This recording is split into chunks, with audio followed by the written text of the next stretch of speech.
jika engkau mampu untuk tidak memunculkan wajahmu di hadapanku, maka lakukanlah.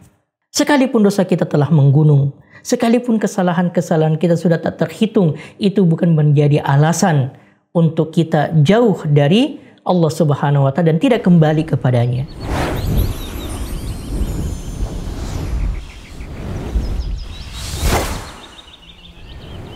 Assalamualaikum warahmatullahi wabarakatuh. Alhamdulillahi wahda, wassalatu wassalamu ala man la nabiyya ba'dah, wa ala alihi wa sahbihi wa mawalah, wa la hawla wa la quwata illa billah. Salah satu tokoh Quraisy bernama Jubair bin Mut'im menaruh dendam yang begitu besar kepada paman Rasulullah sallallahu alaihi wasallam, Hamzah bin Abdul Muttalib radhiyallahu an. Sebab Hamzah itu membunuh paman Jubair pada perang Badar. Maka di satu kesempatan, tepatnya sebelum meletusnya perang Uhud, Jubair bin Mut'im mengatakan kepada budaknya, jika engkau berhasil membunuh Hamzah, maka engkau akan merdeka dan dibebaskan. Maka muncullah Hamzah bin Abdul Muttalib radhiyallahu an dengan begitu gagah dan berani, seorang sahabat yang diberikan gelar singa Allah berperang di medan Uhud. Namun kemudian di salah satu kesempatan yang mana Hamzah bin Abdul Muttalib lengah darinya, budak daripada Jubair bin Mut'im yang bernama Wahsh bin Harb berhasil membunuh Hamzah bin Abdul Muttalib. Wahsh bin Harb adalah seorang budak berkulit hitam dari negeri Ethiopia. Dia terkenal sebagai pelempar tombak yang ulung. Hampir setiap lemparan tombaknya itu tepat sasaran. Hampir dan nyaris tidak pernah meleset sedikit pun. Maka pada perang Uhud itu, karena tertarik ingin dibebaskan dan dimerdekakan, maka ia mencari celah dan kesempatan. Ketika Hamzah bin Abdul Muttalib lengah dari perhatiannya, ia melemparkan tombaknya dan tepat mengenai dada Hamzah bin Abdul Muttalib, dan Hamzah pun akhirnya menemui syahidnya. Ketika Fathu Makkah, di mana umat Islam mengalami kemenangan yang luar biasa, Wahsh bin Harb kemudian kabur meninggalkan Mekkah menuju Taif karena khawatir Rasulullah sallallahu alaihi wasallam akan membalaskan dendam kematian paman yang begitu ia cintai, Hamzah bin Abdul Muttalib radhiyallahu an. Namun setelah Wahsh bin Harb ini tinggal di Taif, mulailah sedikit demi sedikit hidayah itu masuk ke dalam hatinya, sampai pada akhirnya ia memutuskan untuk masuk ke dalam Islam dan bertemu dengan Rasulullah sallallahu alaihi wasallam di Madinah. Namun sungguh sangat disayangkan apa yang didapatkan oleh Wahsh bin Harb seba'da keislamannya justru tidak sesuai dengan apa yang ia harapkan. Setelah ia mengucapkan 2 kalimat syahadat, ia bersaksi kemudian berjanji untuk setia kepada Rasulullah sallallahu alaihi wasallam. Rasulullah mengatakan, jika engkau mampu untuk tidak memunculkan wajahmu di hadapanku, maka lakukanlah. Subhanallah, kalimat itu adalah kalimat yang begitu membuat Wahsh bin Harb begitu sedih. Sebab apa yang diharapkan oleh orang yang bertobat kepada Allah? Tentu saja seseorang yang bertobat kepada Allah selain mengharapkan ampunan, ia juga mengharapkan bisa bertemu dengan seseorang yang bisa membimbingnya untuk kembali kepada jalan yang benar, bertemu dengan seseorang yang bisa membimbingnya istiqomah di atas kebenaran dan di atas tobatnya itu. Apalagi di zaman Rasulullah SAW, maka semua yang masuk Islam tentu saja berharap, dari kalangan sahabat berharap untuk bisa membersamai Rasulullah SAW dimanapun berada. Namun ternyata justru hal tersebut tidak bisa dirasakan dan dilakukan oleh Wahsh bin Harb. Kenapa? Sebab Rasulullah meminta dirinya untuk menjauhi Rasulullah sallallahu alaihi wasallam. Lalu apakah permintaan Rasulullah sallallahu alaihi wasallam itu membuat Wahsh bin Harb keluar dari Islam? Ternyata tidak. Iya, Wahsh bin Harb itu membuktikan ia tetap istiqomah dengan keimanannya, dia tetap istiqomah dengan keislamannya. Sekalipun dari hati yang paling kecil, ia selalu berharap bisa bertemu dengan Rasulullah sallallahu alaihi wasallam. dan di sisa-sisa usia yang Allah berikan kepadanya.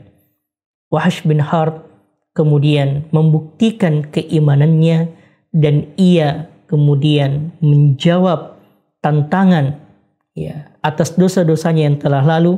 Ia menutupinya dengan kebaikan yang ia lakukan. Pada perang Yamamah, Wahsh bin Harb radhiyallahu an berhasil membunuh Musailamah al-Kadzab, seorang nabi palsu, dengan tombak yang dulu ia gunakan membunuh Hamzah bin Abdul Muttalib. Ia mengatakan, sungguh dengan tombak ini aku telah membunuh sebaik-baik orang, maka aku berharapkan ampunan dari Allah Subhanahu wa taala. Dengan tombak ini aku membunuh seburuk-buruk orang. Mari kita mengambil pelajaran dari kisah Wahsh bin Harb ini, bahwa kita ini adalah seorang yang pendosa. Namun bukan berarti bahwa dosa kita yang sudah semakin banyak itu membuat kita berputus asa dari rahmat Allah Subhanahu wa taala. Ramadan adalah momen terbaik untuk kembali kepada Allah. Ramadan adalah momen terbaik untuk bertobat kepada Allah Subhanahu wa taala sebanyak apapun dosa kita, sebanyak apapun kesalahan kita. Sekalipun dosa kita telah menggunung, sekalipun kesalahan-kesalahan kita sudah tak terhitung, itu bukan menjadi alasan untuk kita jauh dari Allah Subhanahu wa taala dan tidak kembali kepadanya. Wahsh bin Harb membuktikan keislaman dan keimanannya. Beliau mengajarkan kepada kita satu hikmah, bahwa setiap orang sebesar apapun dosa yang telah ia lakukan, masih ada selalu kesempatan untuknya memperbaiki diri. Maka jadikan Ramadan kita tahun ini kesempatan untuk bertobat kepada Allah, kesempatan mendapatkan ampunan dari Allah dengan memperbanyak amalan-amalan soleh. Bukankah Allah Subhanahu wa taala berfirman, innal hasanat yudhibnas sayyiat, sungguhnya kebaikan-kebaikan itu bisa menghapuskan kesalahan-kesalahan. Maka sekalipun dengan taubat, sekalipun dengan dosa-dosa kita yang begitu banyak, mari membuktikan diri kita sebagai seorang muslim. Muslim sejati, bukan hanya sekedar mengaku seorang muslim. Ketika ditanya apa agamamu, Islam, saya seorang muslim. Namun hanya sekedar pengakuan saja. Ramadan kali ini menjadi momen terbaik untuk membuktikan diri kita bahwa kita adalah muslim sejati. Buang jauh-jauh pikiran seperti kita sudah tidak layak lagi kembali kepada Allah, tidak layak lagi mendapatkan ampunan Allah karena dosa yang begitu banyak dan begitu menggunung. Mari kita buktikan diri kita bahwa kita adalah seorang muslim sejati. Islam menurut ulama kita adalah beriman kepada Allah dengan mentauhidkannya, kemudian taat terhadap perintahnya dan menjauhi segala perbuatan kesyirikan. Maka Islam itu dibangun atas 3 prinsip. Sebagai seorang muslim sejati, 3 prinsip ini yang harus kita pegang dan harus kita lakukan dalam kehidupan kita sehari-hari. Yang pertama adalah mentauhidkan Allah Subhanahu wa taala dalam segala hal. Kita beribadah hanya kepada Allah. Kita beriman bahwa tidak ada Tuhan yang menciptakan alam semesta ini kecuali hanya Allah Subhanahu wa taala. Seluruh nama-nama dan sifat-sifat Allah hanyalah milik Allah Subhanahu wa taala dan tidak ada yang lainnya. Kita betul-betul berserah diri kepada Allah Subhanahu wa taala dengan mentauhidkannya dan tidak ada Tuhan yang lain selain Allah Subhanahu wa taala. Wa ma umiru illa liya'budullaha mukhlishina lahuddin hunafa, dan tidaklah mereka diperintahkan kecuali hanya untuk beribadah kepada Allah Subhanahu wa taala ikhlas hanya karena Allah, hanya kepada Allah dan tidak ada yang lainnya. Inilah perintah dari Allah Subhanahu wa taala.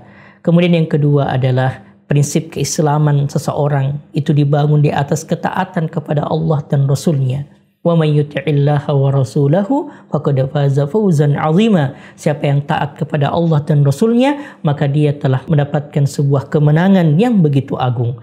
Maka Ramadan adalah kesempatan buat kita untuk menjadikan diri kita taat kepada Allah Subhanahu wa taala. Bulan Ramadan adalah musim ketaatan. Bulan Ramadan adalah musim ibadah di mana berbagai macam ibadah disyariatkan oleh Allah di dalam bulan Ramadan ini. Maka jangan lewatkan kesempatan ini.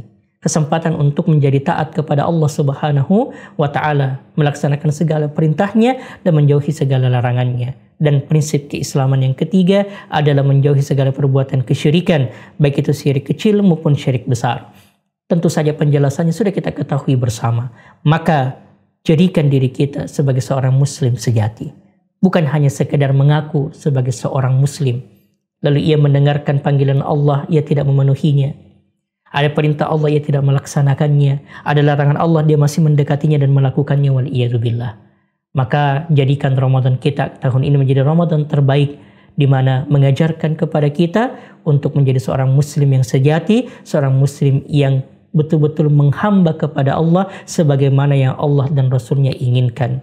Belajar dari Wahsy bin Harb bahwa betapapun beratnya hijrahnya kembali kepada Allah, itu tidak melunturkan semangatnya sedikit pun, bahkan ia bisa membalas semua masa lalunya yang kelam dengan masa depan yang begitu cemerlang, terutama pahala di sisi Allah yang begitu besar yang dinantikan di negeri akhirat kelak. Assalamualaikum warahmatullahi wabarakatuh.